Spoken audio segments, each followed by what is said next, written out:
Project Gideon Moi succeed in 2022? That's the question which most Kenyans are currently asking. And if you asked anybody that question a few months ago, they would have told you that Gideon Moi was not a factor in 2022 politics. But today, Gideon Moi is a major factor in the race to succeed President Uhuru Kenyatta. So today I want us to look at Project Gideon Moi and whether it can succeed or not. But before we do that, if you're bumping on this video for the first time, I want you to take a second or two and hit the subscribe button so that next time we produce a video like this one, you get notified. Now back to the main issue. Can Project Gideon Moi succeed? Now let us go back a bit. Ahead of 2002 general election, the former President Daniel Toroitich Arap Moi unveiled Project Uhuru Kenyatta. He picked Uhuru Kenyatta from nowhere. In fact, most people claim that the former president picked Uhuru Kenyatta from a Changaden. Then from nowhere, the former president appointed Uhuru Kenyatta as the chairman of Kenya Tourism Board. And before Kenyans knew, Uhuru Kenyatta was nominated to parliament after one of Mr. Fix-It, Makto, was prevailed upon to resign as a nominated member of parliament. So that's how Uhuru Kenyatta found his way to parliament. Then before people knew, Uhuru Kenyatta was made the first vice chairman of KANU. And to the shock of the country, the former president finally endorsed Uhuru Kenyatta as the preferred candidate and handed over Uhuru Kenyatta to KANU. But Project Uhuru Kenyatta failed. And if you monitor what's happening to this country today, President Uhuru Kenyatta is actually following the same script. But it's a bit different. Because by the time Uhuru was being unveiled, he was a nobody. He was not known. He had not been elected. Gideon Moi has served now as the senator for Baringo for 2 terms. He has served as the chairman of KANU for a long time. So Gideon Moi cannot be said to be an amateur at this particular time. But the question is, can he succeed? I want to believe that President Uhuru Kenyatta, having failed as a project, is working round the clock to ensure that that project will not fail. But again, you can't say that Project Uhuru Kenyatta failed. Because today, Uhuru Kenyatta is the president of the Republic of Kenya. If Moi had not unveiled Uhuru Kenyatta as a project at that time, I am sure Uhuru Kenyatta would not have been the president of the Republic of Kenya. But can Gideon Moi succeed in 2022? Around March, something very interesting happened. No, before it happened, before March, during the burial of the former president Daniel Toroitich Arap Moi, Moi's eldest son did this. Mimi ndio kweli the leader of this family now. Lakini kwa kisiasa wacha mimi naamsha Gideon. Gideon kuja.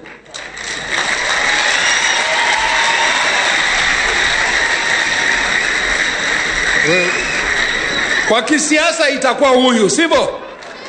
So mimi tu ni kusema hivi, kwa vile mzee alituchunga sisi, kwa vile mzee alichunga Kenya hii, kwa vile mzee alichunga sisi wote, pia sisi tunamwambia huyu, tunamwambia yeye KANU ya mke. Ama namna gani Warongai? Siko hivyo. KANU ya mke, unaona watu wamevaa kofia ya jekundu. Tunataka KANU ya mke. So he handed over the leadership to his younger brother Gideon Moi. That was in February. In March, a signal was sent. I know most of you people failed to notice. A delegation of around 2,000 people from the larger Mount Kenya region visited Moi at his home in Kabarak. And while in Kabarak, that delegation made certain comments. The delegation was actually led by the Kiambu women rep, Wamuchomba, and the Nyeri senator, Ephraim Maina, and then there was also Maina Njenga. They committed to support Gideon Moi. Then a few weeks later, during the burial of Nginyo Kariuki, Wamuchomba also made another statement. Nginyo Kariuki was known to be a close ally of Raila Odinga, and none other than the grandson alluded to this fact during the burial and appealed to Raila Odinga to mentor him as a politician. But Wamuchomba at that funeral endorsed Gideon Moi by saying these statements. Juzi tu wakati tumekuwa na hii handshake kati ya Uhuru Kenyatta na Raila Odinga. After the handshake nilitafuta Baba Ginyo kwa simu. Nikamwambia, baba, umeona vile kumeendelea. Raila Odinga na Uhuru Kenyatta wamesalimiana. Unaonaje? Twende wapi? Tuifuate, tusiifuate? Akaniambia, hiyo wamesalimiana ni mzuri sana. Lakini wewe kwa sababu wewe ni mwerevu wewe, angalia wale ambao wako hapo ndani ya hiyo handshake. Akaniuliza, unaona Gideon Moi kwa hiyo handshake? Nikamwambia ndio. Akaniambia, kama Gideon Moi yako kwa hiyo handshake, basi hata wewe fuata. Kwa hivyo Gideon Moi, ujue sisi tumepatiwa ujumbe, sasa tunakuangalia. But can project Gideon Moi succeed?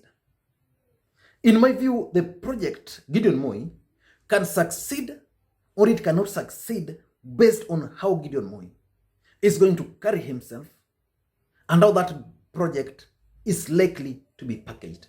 Whether it's going to be packaged for 2022 or for 2027 like Moi did for Uhuru Kenyatta. Uhuru Kenyatta was packaged not for 2002 election, but for later after Moi Kibaki.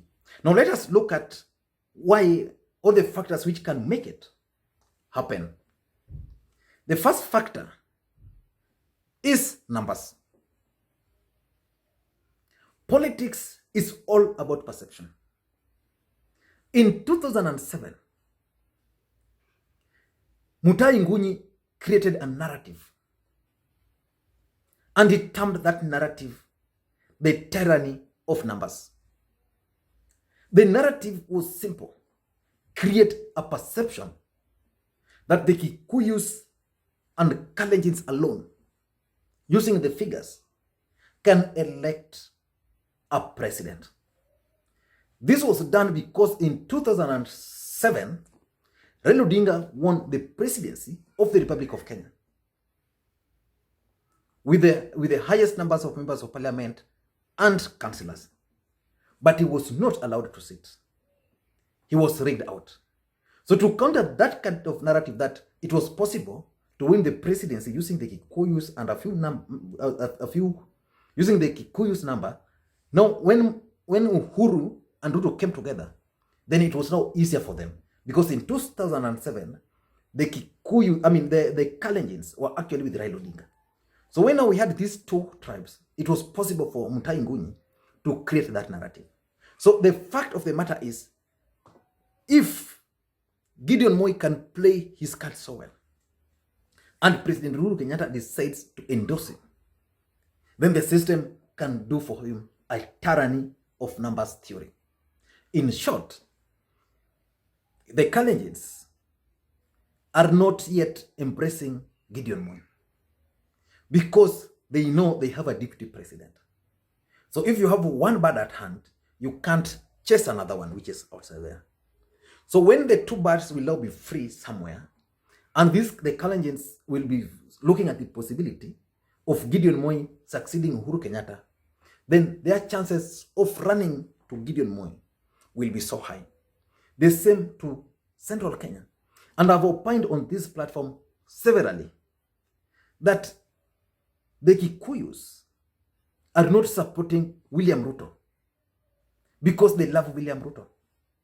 They're supporting William Ruto because of their hatred for one man, Raila Odinga. So if today Uhuru will decide to endorse Gideon Moi, rest assured that the equation is likely to change there. So the narrative of numbers favors him. So it will also depend with how fast Gideon Moi can actually move to consolidate those numbers. As things stand today, in Rift Valley, Ruto is the king. But politics is dynamic. It changes every single day. Who knew, for example, that in 2009, that Kalenjins would vote for Uhuru Kenyatta? And who even knew that Kikuyus would embrace the deputy president, a man they considered to have displaced their kings in Rift Valley? So politics is dynamic. So it will depend with how Gideon Moi is going to play his politics, especially to convince the Kikuyus and the Kalenjins if he were to be nominated. That's number one. Number two is what I can call Gideon Moi's character. Gideon Moi is a son of a former president. You can call him a dynasty. But the other fact is that if you compare Gideon Moi, for example, to someone like Kipchumba Murkomen, who comes from a very poor background, who is arrogant, if you give the two opportunity fairly, you just give them opportunity to serve at the same platform, who do you think would brag?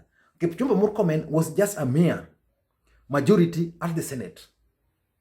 This guy took a chopper, flew to Baringo County in an event presided over by Gideon Moi, just to remind Gideon Moi that he's the majority leader.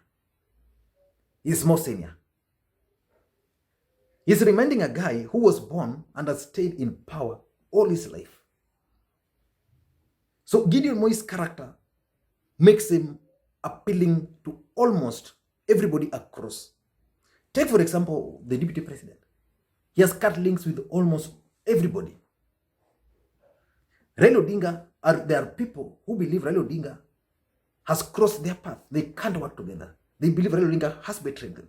You can't say that on Gideon Moi. So basically, Gideon Moi is not a controversial politician. So if he's endorsed, you can rest assured. People like Gideon, like Kalonzo Musyoka, say people like even Musalia Mudavadi can easily decide to support him. So his character can help him. Number three is the KANU network.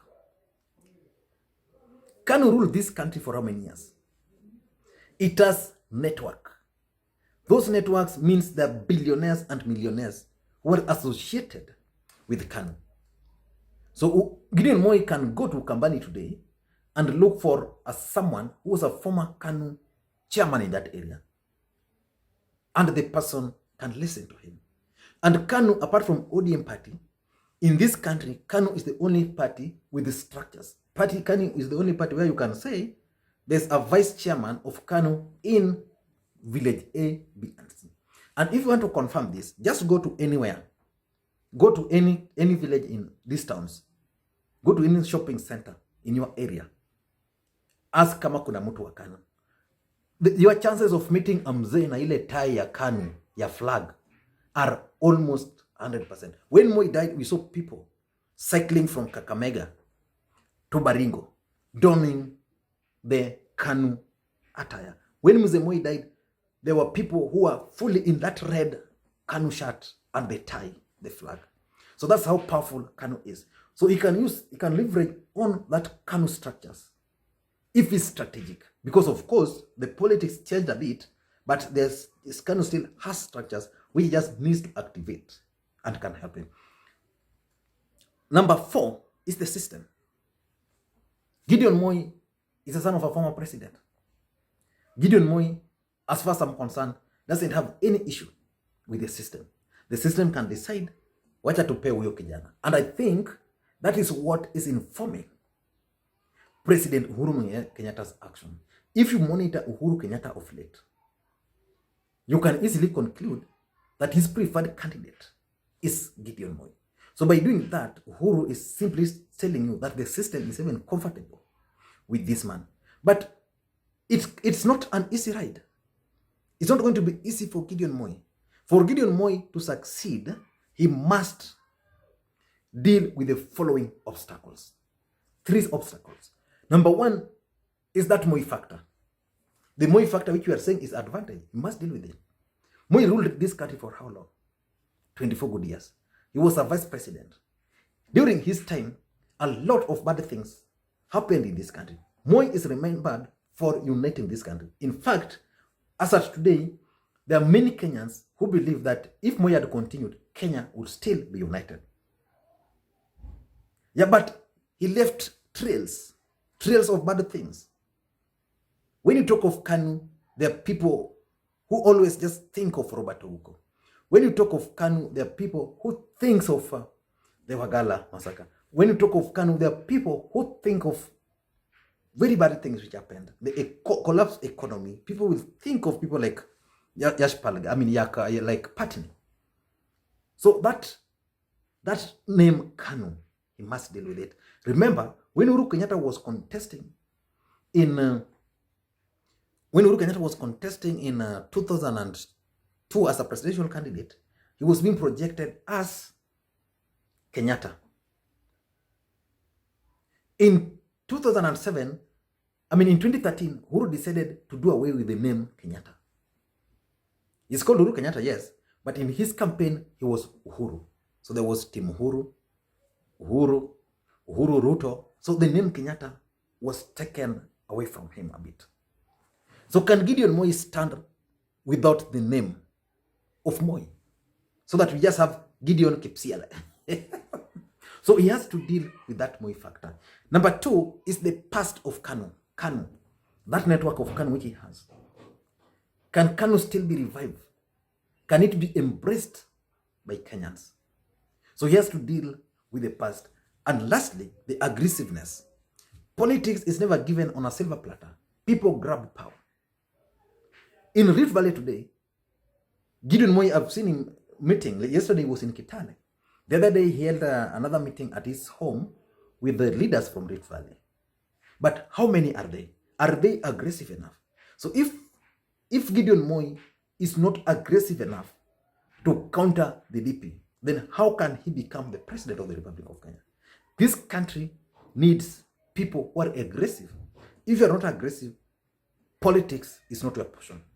If you're not aggressive, the best thing you can do is to look for a church and become a pastor. But Kenyan politics is not for people who are aggressive. So the Gideon Moi has that weakness. He's soft. He does his things in a small way, in a slow way. Yesterday he was in Kitale, I think. He went there with a chopper, but you would just say, this is just someone visiting. Yet, that's a person who is ready to lead this country.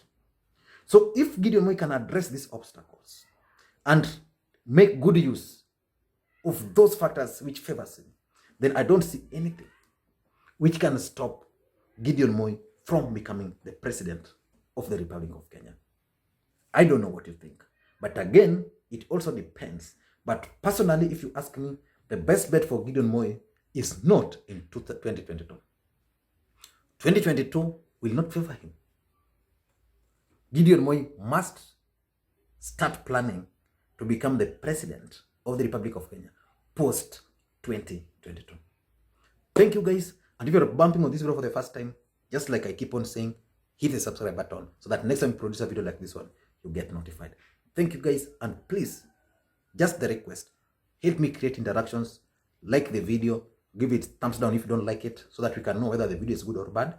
But the best one, just drop your comment. Thank you guys, and please, may you have a good day.